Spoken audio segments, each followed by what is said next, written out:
주보에 기재되어 있으니 주보를 참고하시기 바랍니다. 이 시간 하나님의 말씀을 함께 보겠습니다. 오늘 우리에게 주시는 하나님의 말씀은 사도행전 28장 20절 말씀입니다. 신약성경 사도행전 28장 20절 말씀을 보겠습니다.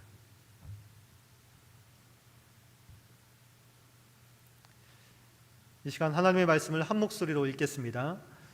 이러므로 너희를 보고 함께 이야기하려고 청하였으니 이스라엘의 소망으로 말미암아 내가 이 쇠사슬에 매인 바 되었노라. 아멘.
이제 말씀을 듣겠습니다. 담임 목사님 나오셔서 이스라엘의 소망이라는 제목으로 말씀을 전하십니다.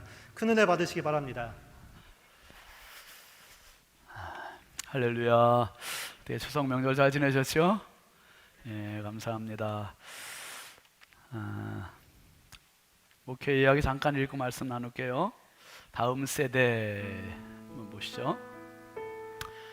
요셉이 애굽에 노예로 팔려간 것은 혈혈단신의 막막한 강제 외유였습니다. 다니엘과 세 친구도 에스더도 스룹바벨도 느헤미야도 마찬가지입니다. 이들의 공통점은 다음 세대입니다. 당대의 잘못으로 고생은 했지만 이들은 말씀에 준비가 되었고 마침내 이방 나라에서 개인과 민족을 향한 리뉴얼의 삶을 살아냅니다. 성경은 말합니다. 내 자녀에게 부지런히 가르치며 어린아이들을 용납하고 내게 오는 것을 금하지 말라. 천국 이런 사람의 것이니라. 코로나로 아이들조차 예배와 여름 행사의 제한을 받았지만 감사하게도 유치부에서 청년부까지 주일 예배와 여름 행사를 은혜롭게 진행할 수 있었습니다. 인구 절벽 시대에 우리의 다음 세대가 살아야 교회의 미래가 있습니다. 교회의 미래는 사회의 미래며 민족의 미래입니다. 2003년 11월 30일 우리 교회 건물이 준공된 날입니다. 그로부터 18년 강산이 2번 변해갑니다. 주변은 몰라보게 변화하는데 다음 세대인 자녀들을 위한 우리의 준비는 미흡합니다. 예배와 교육 공간이 비좁고 활용도도 떨어져 가장 어린 유치부 아이들이 5층까지 올라가 예배를 드리는 안타까운 현실입니다. 유년부 초등부는 좁은 예배실이 전부이며 청소년과 청년들을 위한 소그룹실이 없습니다. 우리가 줄 수 있는 선물을 준비해야 합니다. 하나님 나라를 전수해야 할 사명이 우리에게 있습니다. 1층부터 6층까지 이런 공간을 찾고 쉬는 공간을 살리는 리뉴얼 공사를 하려고 합니다. 다 같이 읽죠. 교회 설립 40년을 맞아 다음 세대 자녀들을 위한 투자에 온 교우님들의 적극적인 참여를 바랍니다. 예배 끝나고 바로 우리 직원회를 하겠습니다. 직원회 때 제가 시공사 아직 선정은 안 됐지만 2군데에서 보내온 설계도 투시도를 영상으로 보여드리면서 쭉 설명을 할게요. 설명하는데 혹시 직원회를 참석 못하는 분들을 위해서 제가 간략하게 설명을 드리겠습니다. 1층은 일단 출입구가 정면에 있는데 중앙에 있다 보니 로비가 이렇게 분산이 돼서 활용도가 떨어져서 출입구를 오른쪽으로, 그러니까 엘리베이터 바로 앞에 있는 부분으로 출입구를 개선을 하고 지금 현 출입구를 폐쇄하면서 거기 전체를 이제 카페로 하면서 청년 청소년들을 위한 스터디 카페 한 군데 준비하고요.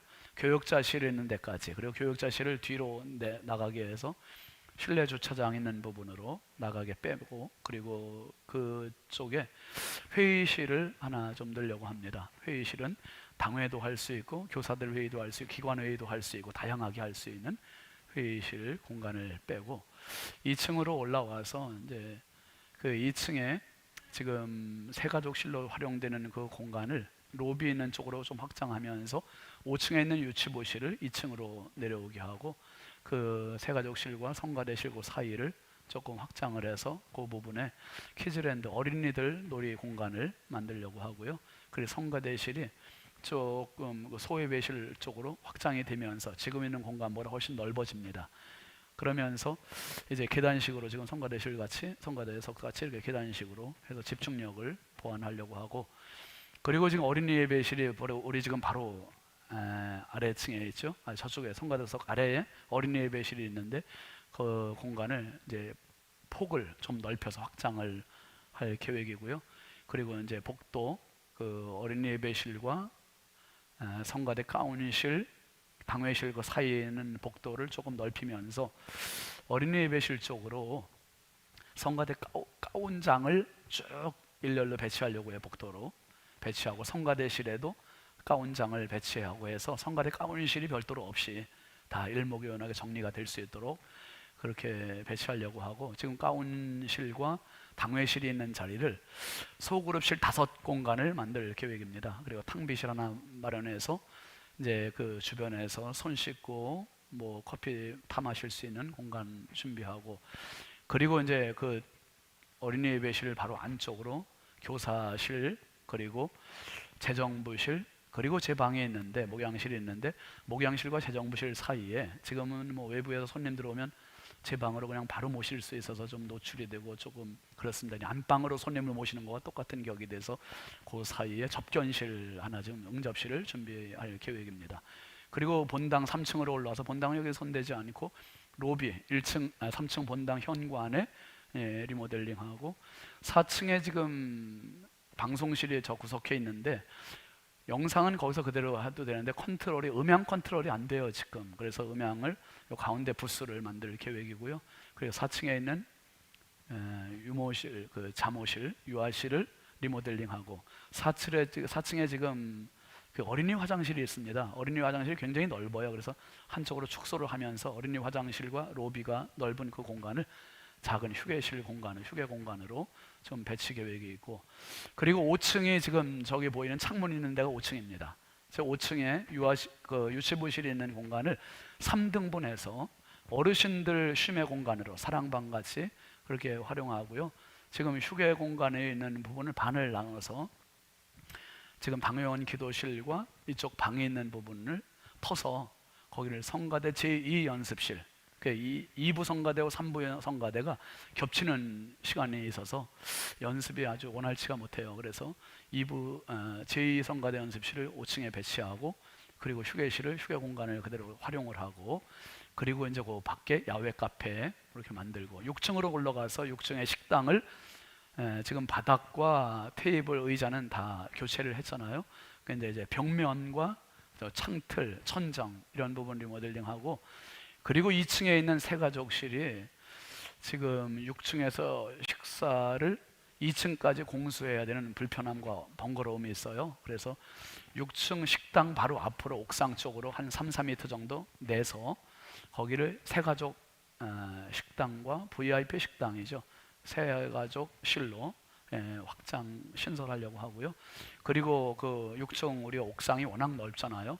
옥상을 데크를 깔고, 그리고 그 돌아가면서 벽면으로 쭉 돌아가면서 데크 의자를 쭉 깔아놓고 성도들이 식사하고 같이 차도 마실 수 있는 공간, 대화하고 교제할 수 있는 공간으로 지금 배치하려고 합니다. 그리고 이제 옥상 위에 또 주방 위에 있는 공간이 또 꽤 넓어요. 그래서 그 공간을 지금 아무것도 안 하고 있는데 그 공간을 살려서 체육시설로 탁구대 한 3개 정도 놓고, 그리고 샤워 시설 해놓고, 옷 갈아입을 수 있는 라카 시설 해놓고 해서 이제 젊은 사람들 가서 운동도 할 수 있고, 여름이나 겨울에 청소년 청년들 수련회 하고 나면 수련회할 수 있는 공간으로 이제 5층에 방 남녀 구분해서 잘 수 있는 방도 되고, 그 7층에서 샤워도 할 수 있는 그런 시설을 좀 완비하려고 합니다.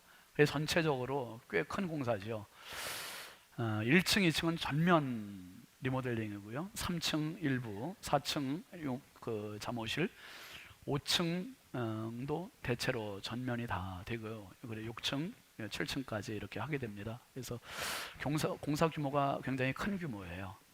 지금 2군데 업체가 지금 입찰 보고 있는데 아직 결정은 안 했습니다. 우리 당회에서 최종 결정을 이제 아마 돌아오는 주일 정도면 하게 되지 않을까 싶어요.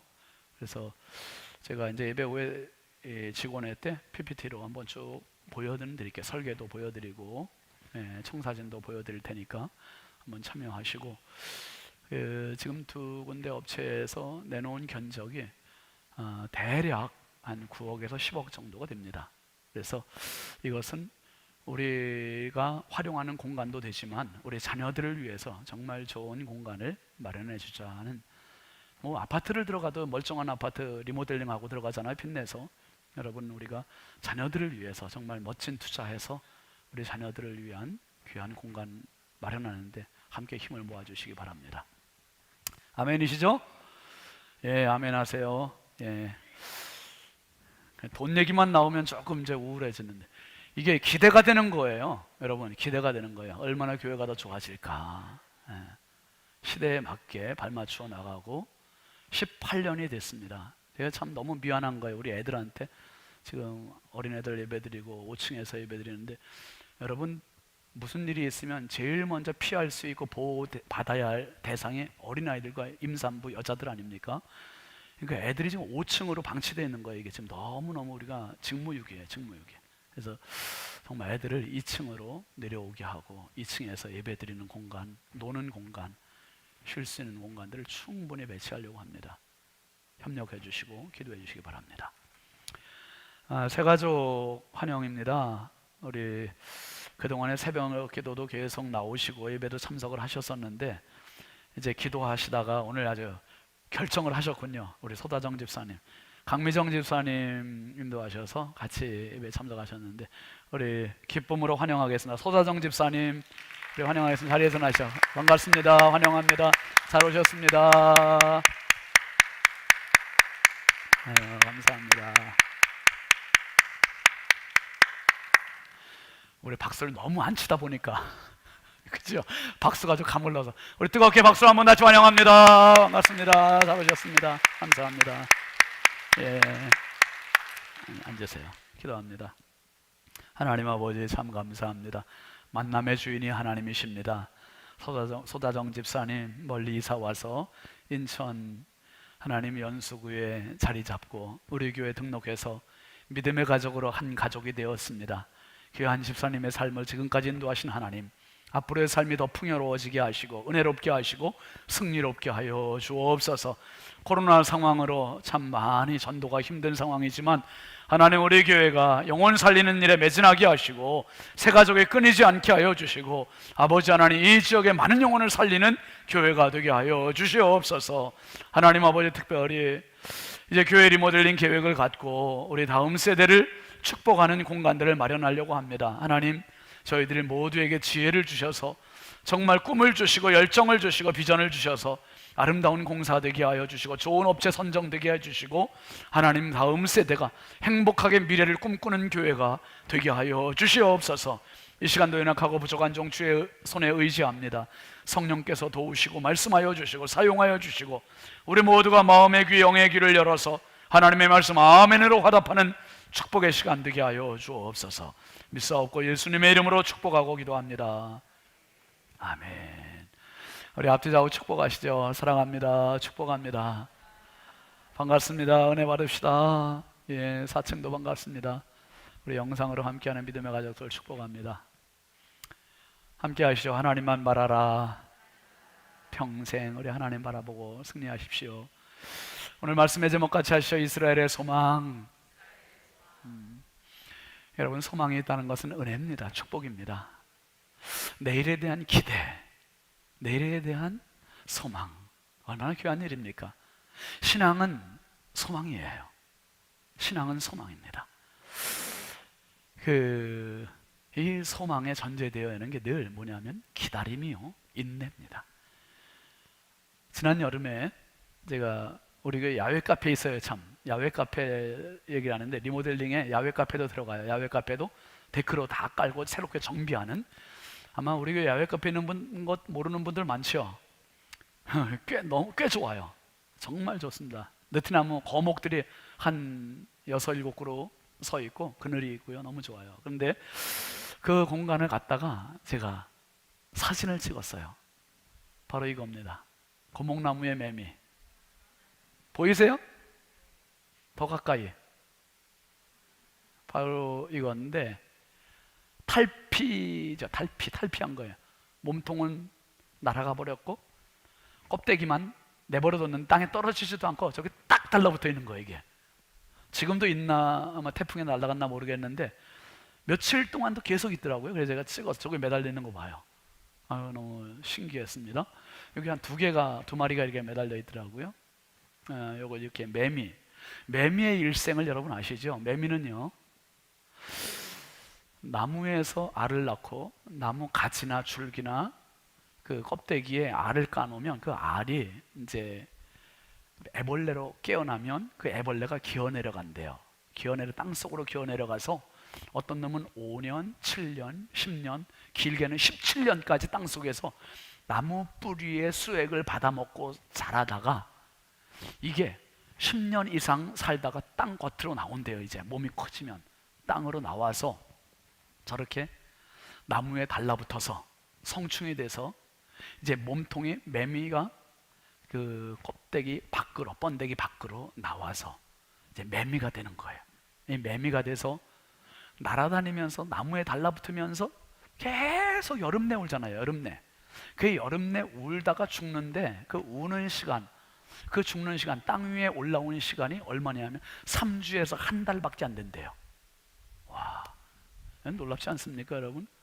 몇 년, 5년, 7년, 10년, 17년 그렇게 땅속에서 버티다가 나와서 겨우 사는 게 한 달. 해결게 한 달. 그 한 달 동안 그렇게 맴맴거리면서 우는 이유가 짝 찾기 위해서. 은숙이 어딨어? 부르는 그 짝 찾는 소리, 짝 찾는 소리.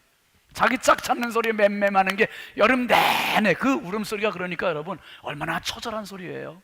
생명의 소리입니까? 그러니까 매미 소리 들으실 때 아주 짜증내지 마시고 귀찮아하지 마시고, 그래 어딘가 있겠지 그러면서 위로 좀 해주세요. 위로 좀 해. 그러면 이제 짝 찾아가지고 알 낳고, 그리고 한 달 만에 생애 끝. 그게 매미의 생애래요.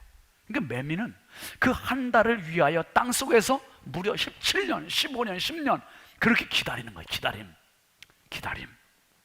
어떤 마을에 죽음의 사자가 공포했답니다. 전염병을 돌게 해서 200명의 사람을 죽이겠다.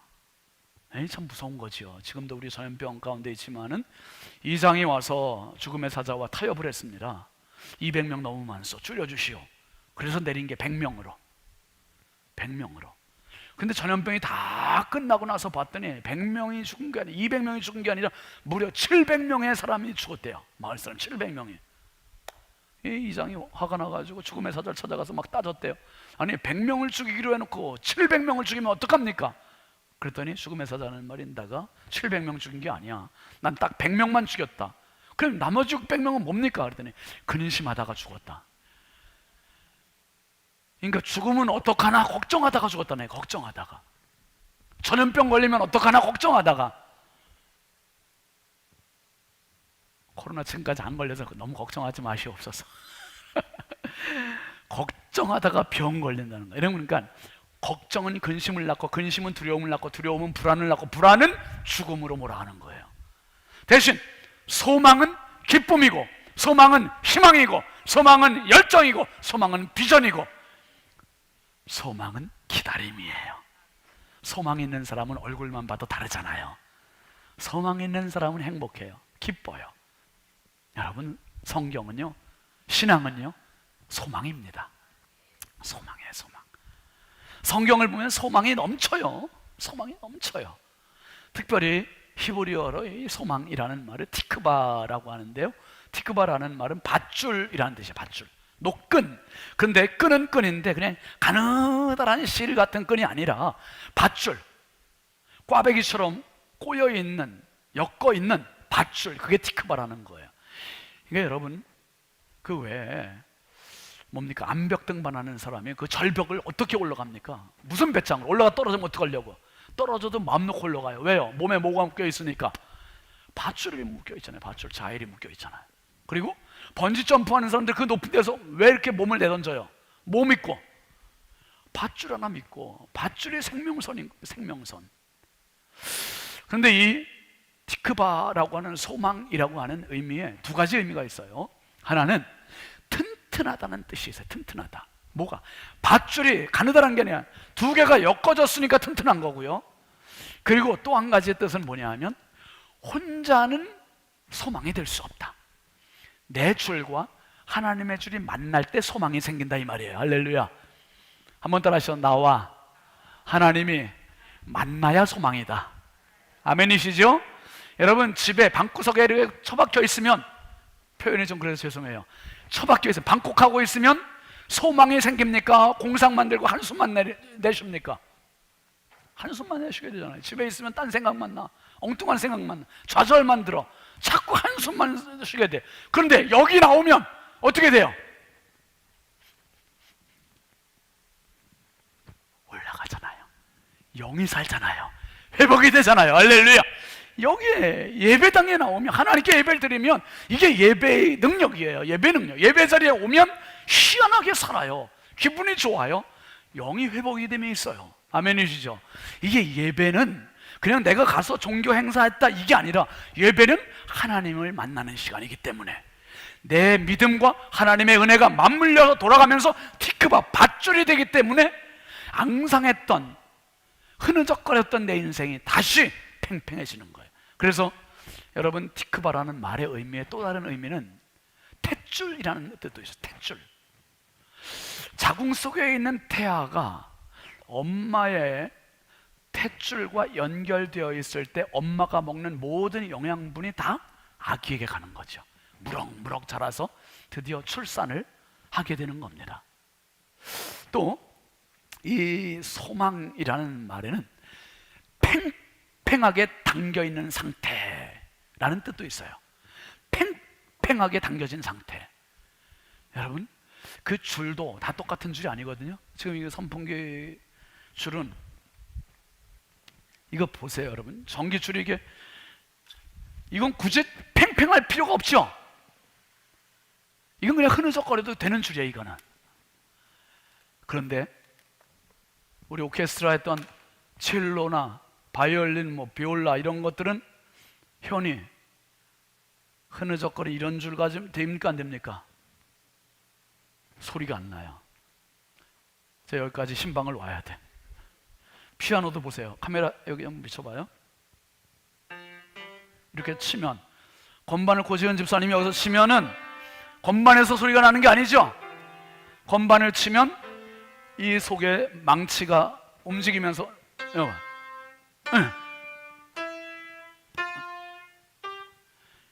현을 여기 쭉 있는 줄들을 때리는 거예요. 때려. 이 88개의 건반이에요. 88개의 망치가 그냥 건반 두드리면 이 안에 있는 줄들을 그냥 때리는 거예요. 때리면 음이 다 다르잖아요. 근데 그 줄이 보세요. 줄이 그냥 느슨한 줄 아니에요. 한번 따라 하시죠. 팽팽한 줄. 팽팽한 줄이에요. 팽팽한 줄. 아, 소망은 뭔가? 소망은 하나님과 나 사이에 팽팽한 줄이에요. 팽팽한 줄.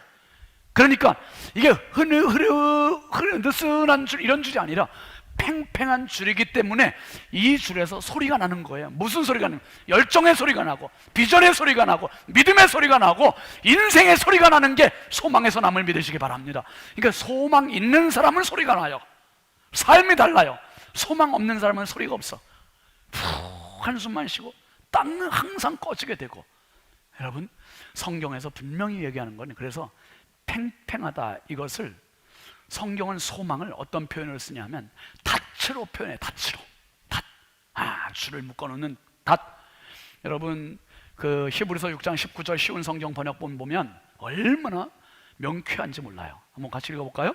우리가 가진 소망은 영혼의 닷처럼 안전하고 튼튼하여 그 소망을 통해 하늘 지성소의 커튼을 열고 그 안에 들어가게 합니다. 우리가 가진 소망은 영혼의 뭐 같다고요? 닷과 같대요. 제가 지지난주일이었나요?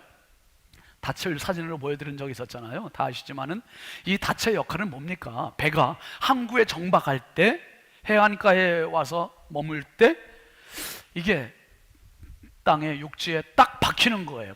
빠지지 않게. 그리고 이 닷과 배와 선 사이에 줄을 연결하는 거죠. 팽팽하게. 닷줄이 팽팽해져야 어떤 바람에도, 어떤 물결에도 배가 떠내려가지 않는 거예요. 닷줄 없으면 그냥 떠내려가는 거죠. 떠내려가요. 그래서 여러분, 히브리서 6장 19절 말씀 한번 다시 올려봐요. 거기 보면 우리가 가진 소망은 뭐 같다고요? 영혼의 닷처럼 어떻다고요? 안전하고 튼튼하여. 한번 따라 합시다. 안전하고 튼튼하여. 아멘입니까? 와, 우리의 소망은 안전하고 튼튼하대요. 왜요? 우리의 소망이 하나님께, 영혼의 닷 같아서 하나님께 칭칭 감았으냐. 믿음으로 감고, 기도로 감고, 찬양으로 감고, 예배로 감고, 맨날 감는 거예요. 맨날. 이 닻은 흔들리지 않고, 부러지지 않고, 꺼지지 않고. 그러니까 이 닻은 너무나 견고해요. 하나님의 보좌라는 닻이에요. 하나님의 보좌라는 닻에 내 인생의 닷줄을 계속 묶는 거예요. 계속 묶어. 계속 묶고 이 영혼의 닷줄이 팽팽하게. 그러니 주께서 나를 끄시는 대로 가는 겁니다. 이끄시는 대로 살아가는 겁니다. 계속 살아가는 게 믿음의 삶이에요. 어떻게 될지는 모르지만 주님 안에서 살아가는 삶. 그래서 안전하고 튼튼하여 그 소망을 통해 하늘 지성소의 커튼을 열고 그 안에 들어가게 합니다. 우리가 천국까지 가는 그날까지 우리가 붙잡아야 할 것, 우리의 소망입니다. 소망. 영혼의 닷 같아서 안전하고 튼튼해서 그 소망을 통해서 하늘 간다는 거예요. 소망을 통해서. 소망을 놓는 순간 끝나는 거예요. 소망을 놓는 순간 우리 인생 끝나요. 소망이 있는 겁니다. 자식들에 대한 소망도 있고, 물질에 대한 소망도 있고, 미래에 대한 소망도 있고, 다 소망이 있지만 여러분, 하나님을 향한 소망, 그 소망이 영혼에 닫힙니다. 흔들림 없는 그 소망으로 승리하시길 주의 이름으로 축원합니다. 여러분, 이 소망을 가진 사람이 바울이잖아요. 바울은 이 열정, 이 소망의 줄에, 영혼의 닷줄에 붙들려서 로마까지 왔어요. 이 꿈 같은 시간이에요. 지금 로마까지 왔어요. 로마에 와서 죄수의 몸으로 왔기 때문에 감금돼야 되는데, 완전히 감옥에 갇히는 게 아니라 16절 쉬운 성경 번역본 보실까요? 우리가 로마에 도착했을 때 바울은 그를 지키는 군인 한 사람과 함께 혼자 지내도 된다는 허락을 받았습니다. 그러니까 어느 정도 제한된 자유를 허용된 상태에서 로마에서 지내게 되는 거예요. 그런데 지금 여기까지의 이야기를, 로마까지 온 게 얼마나 역동적이었는지 잠깐 제가 설명을 드릴게요. 사도행전 9장에서 다메섹 도상에서 예수님 만났잖아요. 충격적인 일대의 사건이었어요. 그리고 13장에서 바울과 바나바가 안디옥 교회로부터 안수받아서 파송받아요. 선교사 파송. 그래서 13장부터 20장까지가 1차, 2차, 3차 전도여행 쭉 있었잖아요. 아시아로부터 유럽에 이르기까지 전도여행을 쭉 한 게 13장부터 20장까지.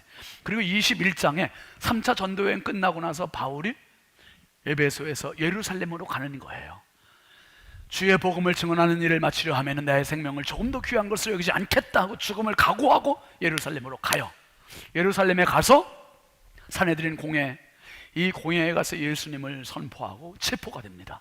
체포가 되는데 바울 사도가 거기서 증언한 내용들이 쭉 이어지고 24장부터 26장까지가 이제 벨리스 총독, 베스도 총독, 아그리빠 왕 앞에서 증언하고 신문을 받는 그런 얘기가 계속 반복되고, 그러면서 그들의 결론은 뭐였냐면, 바울이라는 사람은 처형받을 만한 죄가 없다, 체포할 만한 죄가 없다, 이렇게 얘기하니까 바울이 오히려 역으로 나 로마 시민이야, 왜 그래? 당신들한테 재판받지 않고 로마 황제인 시저 앞에 가서 재판받을 거야 하고서 상소를 해버려요. 상소를 하니까 바울이 로마까지 이제 갈 수밖에 없는 입장이 된 겁니다. 그러니까 벨릭스도 베스도도 아그리빠도 어찌할 도리가 없어요. 로마 시민이라는 그게 이렇게 무서운 거예요. 그 로마까지 간 게 이제 오늘 상황까지 이어진 겁니다. 근데 로마까지 가는 동안에 지난번까지 봤지만은 27장에서 그 엄청난 풍랑 유라굴로를 만나서 천신만고 끝에 지금 로마에 도착을 한 거예요. 이제 로마 도착해서 제일 먼저 한 게 뭔가 하면 동포들을 찾아요. 동포들을. 28장 17절 쉬운 성경 번역본으로 한번 보시죠. 3일 뒤에 바울은 그곳의 유대인 지도자들을 불러 모았습니다. 그들이 모이자 바울은 이렇게 말했습니다. 동포 여러분, 나는 우리 백성이나 우리 조상들의 관습을 거스르는 일을 한 적이 없습니다. 그런데도 나는 예루살렘에서 붙잡혀 로마 사람들의 손에 넘겨졌습니다. 바울이 로마에 오게 된 경위를 얘기하는데, 유대인들의 관습을 어겼기 때문에 내가 체포된 게 아닙니다. 그거예요. 그 얘기를 먼저 하면서 뭔 얘기를 하냐면, 그러면 내가 왜 여기까지 이렇게 쇠사슬에 묶여서 체포돼 갖고 죄수의 몸으로 왔느냐, 그 이유를 오늘 본문에서 얘기한 겁니다. 20절 한번 다시 보시죠. 이런 이유로 여러분을 뵙고 말씀드리고자 오시라고 했던 것입니다. 내가 이렇게 사슬에 매인 것은 뭐 때문이다? 이스라엘의 소망 때문입니다. 여러분, 소망이 이렇게 중요한 거예요. 소망은 제대로 잡으면 소망을 따라가다가 결국은 소망이 나를 따라가게 만들어버려요. 주객이 바뀌는 거예요. 비전이 막연하게 보이다가 비전 딱 포착하게 되면 비전이 내 인생을 끌고 가게 돼요. 이러면 열정의 사람이 되는 거예요. 복음이 멀찌감치 보이다가 복음이, 내가 복음의 사람 돼버리면 복음이 나를 끌고 가게 되는 거예요. 지금 바울이 이렇게 된 겁니다. 이스라엘의 소망 때문에 내가 지금 이 로마에 오게 됐습니다. 이런 얘기하는 거예요. 여러분, 이스라엘 사람들의 뇌리 속에는요, 남녀노소를 막론하고 똑같은 사고가 하나 있어요. 그건 뭐냐면 선민의식이에요. 이 선민의식은 세계 열방 가운데 하나님께서 자기들만 선택했다고 생각해요. 그래서 이 사람들은 앞으로 종말이 올 때 메시아가 오면 그 메시아 때에 예루살렘의 모든 세계 열방이 모이고 거기서 구원을 받게 된다는 이런 미래적인 소망까지도 갖고 있고 이런 우월의식을 가지고 있습니다. 그런데 이 사람들이 지금 현실은 어떤가? 로마의 압제하에 있는 거예요. 우리나라가 일제 36년 그 일제 강점기에 있던 것과 같이 로마 식민지로 있는 거예요. 그러다 보니까 두 가지가 맞물려 있습니다. 하나는 전 세계적인 구원의 열망의 소망이 있고, 또 하나는 지금 현재적인 정치적인 로마로부터의 해방시켜 줄 지도자를 찾고 있는 그러한 소망이 맞물려 있어요. 그런데 이때 나타나신 분이 누구냐? 예수님이 나타나신 거예요. 예수님 나타나셔 초인적인 역사를 일으키시는데, 눈먼자의 눈을 뜨게 해주시죠, 귀머거리의 귀를 열게 해주시죠, 벙어리의 입을 말하게 하시죠, 또 안진뱅이를 일으켜 주시죠, 죽은 자를 살려주시죠, 오병이어로 5,000명 먹이시죠, 바다 위를 걸으시죠, 바다를 단장케 하시죠. 그러니까 사람들이 할 수 없는 일을 예수님이 하시는 걸 보고 제자들도, 수많은 사람들도 인산인해를 이루고 예수님을 따라가는 거예요. 예루살렘 입성할 때 그 많은 사람들이 모여온 거고, 근데 모든 사람들의 머릿속에는 이구동성으로 똑같은 생각이에요. 저분이야말로 우리가 기다리는 소망이다, 메시아다. 근데 그 소망의 차원이 민족적인 정치적인 해방자로 오신 분으로 그렇게 생각하고 그렇게 기대를 하고 있고 그렇게 꿈꾸고 있는 거예요. 어느 날 예수님께서 이제 3년 공생이 끝나시고 승천하시기 직전에 제자들에게 말씀하세요. 너희들 잘 들어. 예루살렘 떠나지 말어. 예루살렘 떠나지 말고 하나님 아버지가 약속하신 것을 기다려, 이 말씀하셔요. 그러니까 제자들이 기대에 차서 뭐라고 물어봅니까? 사도행전 1장 6절 쉬운 성경 보시죠. 시작. 사도들이 한 자리에 모여서 예수님께 물었습니다. 주님께서 이스라엘을 다시 회복시키실 때가 지금입니까? 얼마나 기대가 부풀었겠어요. 지금이죠. 지금이야말로 우리나라가 로마로부터 완전히 해방될 때죠. 예수님께서 이제 등극하실 때죠. 무대에 오르실 때죠. 이렇게 기대에 차서 얘기하는 거예요. 이렇게 얘기하니까 예수님께서 뭐라고 해요? 찬물을 쫙 얹으시잖아요. 시작. 이르시되 때와 시기는 아버지께서 자기의 권한에 두셨으니 뭐라고요? 신경 꺼. 신경 끄라는 거예요. 잔뜩 기대에 부풀었던 제자들이 푹 꺼졌어요. 신경 꺼. 너희 할 바 아니야. 시기가 중요한 게 아니야. 지금 더 중요한 게 있어. 시기가 중요한 게 아니라 오직 뭐가 중요한가? 이거라는 거. 이거 8절 보시죠. 오직 성령이 너희에게 임하시면 너희가 권능을 받고 예루살렘과 온 유대와 사마리아와 땅끝까지를 내 증인이 되리라 하시니라. 할렐루야. 예수님이 말씀하시는 소망은 나라가 정치적으로 해방되는 거 이 차원이 아니었어요. 성령 받는 게 예수님의 소망이셨고, 성령이 임하시면 유대 나라가 로마로부터 해방되는 이게 편협적이고 지역적인 요 문제가 아니라 전 세계 열방이 행복해지는 이러한 소망을 말씀해 주신 거예요. 사랑하시는 성도 여러분, 내 문제가 해결되는 것도 중요하지만, 우리 교회 문제가 해결되는 것도 중요하지만, 더 궁극적으로 더 넓게, 더 높게, 더 깊이 하나님의 가장 큰 소망은 성령께 있음을 믿으시길 바랍니다. 성령 받으면, 성령이 임하시면, 성령 충만하면 예루살렘, 유대, 사마리아 땅끝, 이 비전을 주신, 이 비전을. 사도들이 그렇게 나갔어요. 그리고 바울이 그렇게 했던 거예요. 다메섹에서 이 사람이 그 예수님 만나지 않았다면 이 사람은 다소에서 살다가 그렇게 죽었을지도 몰라요. 어쩌면 예루살렘 한번 방문하고 죽었을지도 몰라요. 그런데 예수님 만난 그 경험이 어떻게 했습니까? 다소를 넘어서, 예루살렘을 넘어서, 이제는 아시아를 넘어서, 유럽을 넘어서 이제는 로마까지 가게 했어요. 모든 길은 로마로 통한다. 로마가 자기 발 아래 놓이게 된 거예요. 이제 로마가. 여러분, 바울 사도는 소망에 붙들려서 여기까지 온 거지요. 소망. 지금 바울이 이야기하는 것은 정치적인 해방이 아니라, 정치적인 소망이 아니라 무슨 소망이냐 하면 예수 그리스도가 이스라엘의 진정한 소망입니다. 이 이야기를 동족들한테 해주는 거예요. 여러분, 지금 우리나라도 뭐 전 세계를 가봐도 대한민국 사람 없는 나라가 없잖아요. 미국에 가도 한국 사람, 일본에 가도 한국 사람, 중국에 가도 한국 사람, 뭐 동남아 가도 한국 사람들 얼마나 많이 퍼져 있습니까? 로마에 이 당시에 이미 주전 60년 이전부터 유대인들이 디아스포라가 와서 살았다는 거예요. 그러니까 바울 사도가 와보니 벌써 유대인들이 살고 있어요. 이 사람들에게 소망을 얘기하는 거예요. 얼마나 고향을 가고 싶습니까? 얼마나 소망이 있습니까? 얼마나 벗어나고 싶습니까? 진정한 소망, 예수 그리스도. 제가 몇 년 전에 그 미국 시카고에 있는 한인교회에 이제 집회를 간 적이 있었어요. 거기 갔는데 목사님이 그러시는 거예요. 교인들의 그 상황을 얘기해 주는데 저는 그런 생각했었거든요. 이민 간 사람들, 유학하는 사람들을 항상 높게 봤었어요.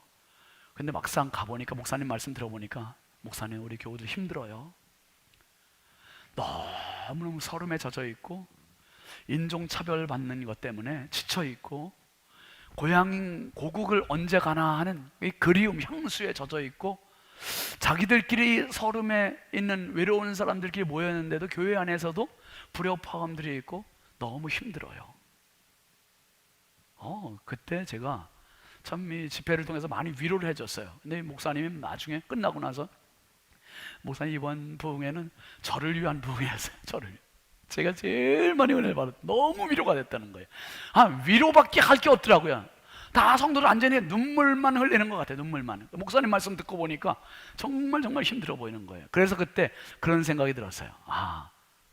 동남아에 선교하는 것도 중요하고 아프리카에 선교하는 것도 중요한데 진짜 우리가 놓쳤던 선교가 우리 가족들 선교구나. 해외에 나가 있는 이민자 선교가 참 중요한 프로젝트구나. 그 생각을 하게 됐습니다. 지금 바울이 로마에 가서 자기 이민자들 선교를 하는 거예요. 뭘로요? 소망을 주는 거예요. 그리움, 향수, 좌절, 이런 인종차별 받고 있는 자기 동족들에게 소망을 주는, 이스라엘의 소망 때문에 내가 여기까지 떠밀려 왔습니다. 그 소망은 예수. 사랑하시는 성도 여러분, 우리가 살면서 얼마나 소망이 많이 필요해요. 어떤 가정에, 독일의 어떤 가정에 있었는데, 이 가정이 제2차 세계대전 때 연합군들이 치고 올라오니까 어쩔 수 없이 피난길을 가야 되는 거예요. 피난길을 가야 되는데 집에서 짐을 꾸려가지고 이제 집을 나가면서 이 정든 집, 내 집을 두고 떠나간다는 게 너무너무 복받쳐 오르는 서름이에요. 그래서 집 구석구석을 쳐다보면서 그리움, 향수 그게 바라보고 이제 막 나가려고 하는데 아들이 막 뛰어가더니 피아노 앞에 앉는 거예요. 피아노 앞에 앉아서 찬송을 연주하는 겁니다. 찬송을 연주하며 노래하는 거예요.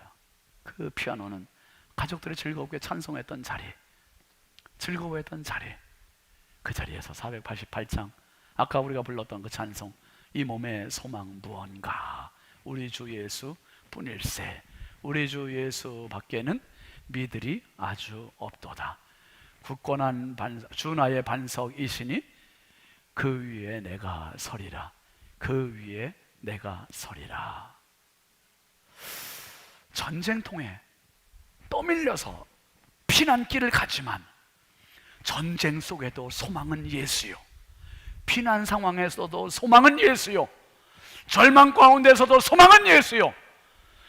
팽팽한 닷줄, 끊어지지 않는 닷줄, 이 현인 예수 그리스도가 그 누구에게도, 온 인류 누구에게도 영원한 소망. 오늘 우리가 그 찬송을 불렀습니다. 이 몸의 소망 무언가 우리 주 예수 뿐일세. 사랑하시는 성도 여러분, 우리가 사는 이 세상이 전쟁통 같지 않습니까? 정말 생존 경쟁에 치열한 사회 속에서 정말 빠르게 달리는 차들, 자동차들, 그리고 빠르게 변화하는 이 문화 속에서 도대체 어디에 소망을 둬야 될까? 여기에 소망 뒀다 싶으면 휙 지나가 버리고, 저기가 소망인가 싶으면 언제 사라지고, 이게 소망 둘 곳이 마땅히 없으면서 하루하루 떠밀려 살아요. 떠밀려 살아. 그런데 시대가 변해도, 문명이 달라져도, 문화가 사라져도 온 인류의 영원 불변한 유일한 소망, 이스라엘의 소망은 오직 예수 그리스도입니다. 예수 그리스도를 소망 삼는 사람 실패하지 않아요. 예수 그리스도 소망 삼는 사람 물러서지 않아요. 예수 그리스도 소망 삼는 사람 열정이 있어요. 예수 그리스도 소망 삼고 사는 사람 팽팽해요. 여러분, 예수 그리스도가 온 인류의 그리고 당신의 영원한 소망이 되어 정말 지금의 자리가 다시 일어나는 소망의 자리가 되시기를 주의 이름으로 축원합니다. 축원합니다. 우리 함께 찬양하겠습니다. 예수 열방의 소망, 찬양하시죠.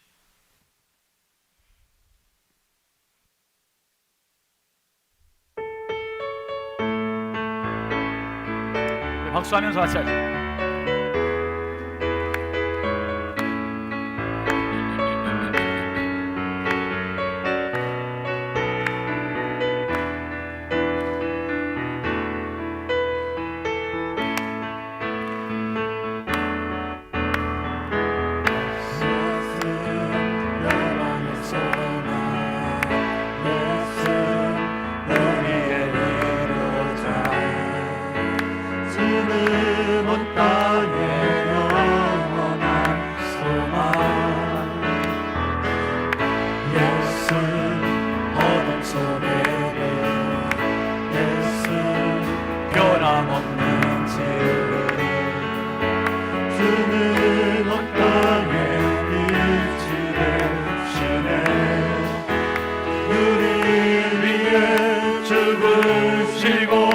다시 사신 생명의 주 주님만이 소망이요 변함없는 약속이라 주님만이 온 세상을 주시네 또 죽음에서 부활하신 우리 구주 영광의 왕 주를 믿는 모든 자의 소망을 되신 주를 믿는 예수 열방의 소망 예수 열방의 소망 예수 우리의 위로자 주는 온 땅에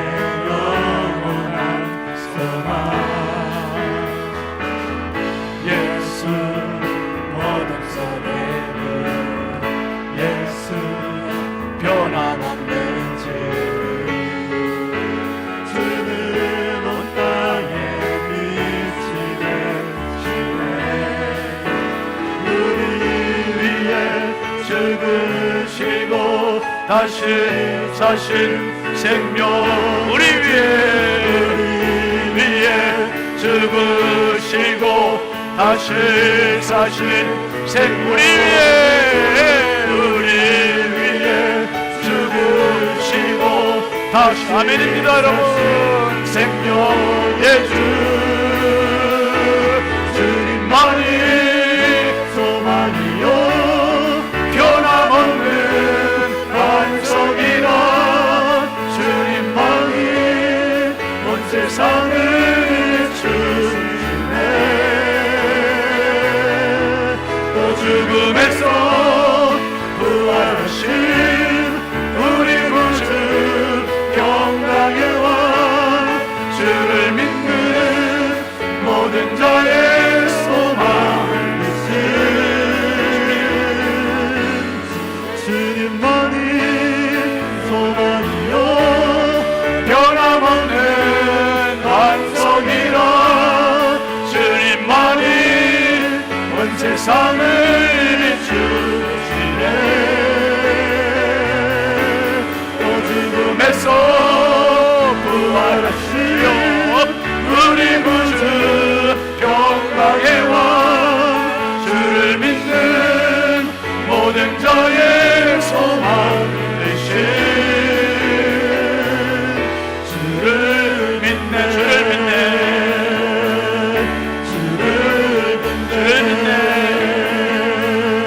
주를 믿네 아멘. 기도합시다. 하나님 아버지,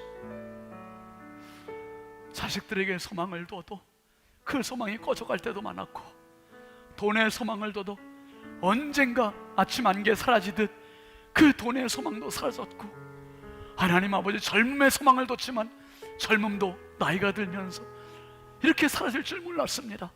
하나님, 내 인생의 영원한 소망, 인류의 영원한 소망, 이스라엘의 영원한 소망, 예수 그리스도, 그 소망에 붙잡혀서 하나님 일평생을 예수 위에 살았던 바울과 같이, 로마에 왔던 바울과 같이 하나님, 예수님만이 나의 소망 되어 주옵소서.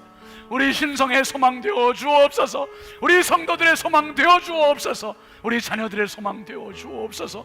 영원히 변치 않는 예수님과 함께 내가 팽팽한 믿음의 줄을 붙잡고 평생 열정으로, 비전으로, 믿음으로 살아내는 축복의 사람, 소망의 사람 다 되게 하옵소서. 소망을 잃고 소망의 줄 하나 끊어져서 낙심하고 있는 성도들 얼마나 많습니까? 주여, 오늘 예수님께서 성령으로 저들의 가슴 속에 찾아와 주옵소서. 삶의 자리에 찾아와 주옵소서. 다시 일으켜 주옵소서. 다시 아버지의 걸음을 내딛게 하여 주옵소서. 우리의 영원한 소망이신 예수 그리스도의 이름으로 명하노니 모든 더러운 좌절된 심령들은, 문제들은, 상황들은 떠나갈지어다. 떠나갈지어다. 다시 일어날지어다. 우리 주의 성령이여 소망되어 주옵소서. 승리케 하여 주옵소서. 믿사옵고 예수 그리스도의 이름으로 축복하고 기도합니다. 아멘. 우리 하나님께 영광의 박수합시다. 할렐루야. 앞뒤 좌우 축복하시죠. 예수님의 소망이십니다. 예, 꼭 힘내시고 승리하십시오. 일어나서 파송 찬송합니다.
우리의 영원한 소망이신 주 예수 그리스도의 은혜와 하나님 아버지의 완전하신 사랑과 성령님의 감화 감동 내주 교통 역사하시는 은총이 예수를 나의 영원한 소망으로 모시고 삶의 현장으로 가는 사랑하는 모든 신성의 가족들 머리머리 위에, 영상으로 함께하는 믿음의 가족들 위에, 이 나라 이 민족 위에 이제부터 영원토록 함께 하시기를 간절히 축원하옵나이다. 아멘.